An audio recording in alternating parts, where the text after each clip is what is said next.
Vitamin D आज दुनिया में सबसे ज्यादा लिया जाने वाला सप्लीमेंट है। हड्डियों के दर्द, कमजोर इम्यूनिटी, थकान और हार्मोनल समस्याओं के लिए लोग इसे लेते हैं। लेकिन एक बहुत जरूरी बात जो ज्यादातर लोग नहीं जानते, विटामिन डी को कभी भी अकेले नहीं लेना चाहिए। कई लोग हाई डोज विटामिन डी लेते हैं, फिर भी उन्हें फायदा नहीं मिलता और कुछ लोगों को तो उल्टा प्रॉब्लम्स होने लगती हैं। क्यों? क्योंकि विटामिन डी अकेले काम ही नहीं करता। विटामिन डी असल में एक हार्मोन की तरह बिहेव करता है और हार्मोन को सही से काम करने के लिए कोफैक्टर्स की जरूरत होती है। अगर ये कोफैक्टर्स शरीर में कम हो तो विटामिन डी एक्टिवेट नहीं हो पाता और इम्बैलेंस पैदा कर देता है। सबसे पहला और सबसे जरूरी cofactor magnesium. Magnesium vitamin D का मास्टर कोफैक्टर है। विटामिन डी को लिवर में कन्वर्ट करने के लिए, किडनीज में एक्टिवेट करने के लिए और सेल्स के अंदर काम करवाने के लिए हर स्टेप पर मैग्नीशियम की जरूरत होती है। अगर आप विटामिन डी मैग्नीशियम के बिना लेते हैं तो शरीर, मसल्स, नर्व्स और हार्ट से मैग्नीशियम खींच लेता है। इससे हो सकता है मसल क्रैम्प्स, एंजाइटी और बेचैनी, नींद ना आना, कॉन्स्टिपेशन, थकान, सिर दर्द। कई लोग कहते हैं विटामिन डी मुझे सूट नहीं करता। असल में प्रॉब्लम विटामिन डी नहीं, मैग्नीशियम डिफिशियंसी होती है।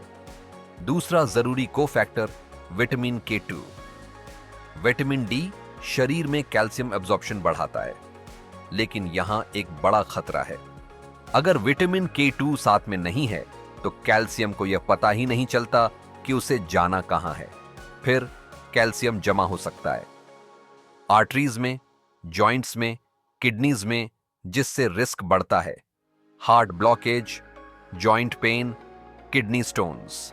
विटामिन K2 एक ट्रैफिक पुलिस की तरह काम करता है। कैल्शियम को बोन्स में भेजता है और आर्टरीज से दूर रखता है। इसलिए अगर आप विटामिन डी ले रहे हैं तो विटामिन K2 जरूरी है।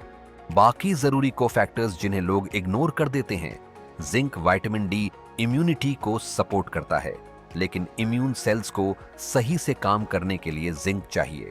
बोरॉन विटामिन डी को शरीर में ज्यादा समय तक एक्टिव रखता है और मैग्नीशियम बैलेंस में मदद करता है। विटामिन ए और डी एक साथ जीन्स पर काम करते हैं। अगर डी ज्यादा और ए बहुत कम हो तो हार्मोनल सिग्नलिंग डिस्टर्ब हो सकती है। Healthy fats. Vitamin D fat soluble है।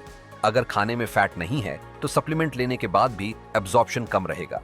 हाई डोज विटामिन डी अकेले लेना क्यों रिस्की है? कई लोग 60,000 IU वीकली या डेली हाई डोज लेते हैं, लेकिन कोफैक्टर्स के बिना लेने से हो सकता है मैग्नीशियम डिफिशियंसी, कैल्शियम इम्बैलेंस, ज्यादा थकान, हड्डियों में दर्द। ज्यादा विटामिन डी लेना सॉल्यूशन नहीं है। बैलेंस्ड विटामिन डी लेना सॉल्यूशन है।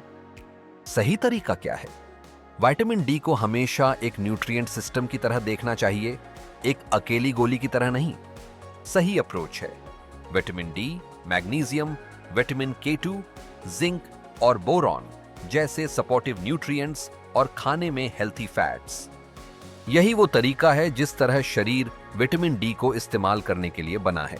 अगर विटामिन डी सच में अकेले काम करता तो आज इतने लोग सप्लीमेंट लेने के बाद भी डिफिशिएंट नहीं होते।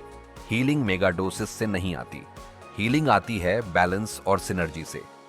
विटामिन डी की डोज बढ़ाने से पहले सोचिए, क्या आप उसे वो न्यूट्रिएंट्स दे रहे हैं जिनके बिना वो काम ही नहीं कर सकता? क्योंकि विटामिन डी अकेले अधूरा है। innateheal.com पर विजिट करें और अपनी होलिस्टिक हीलिंग जर्नी की शुरुआत करें।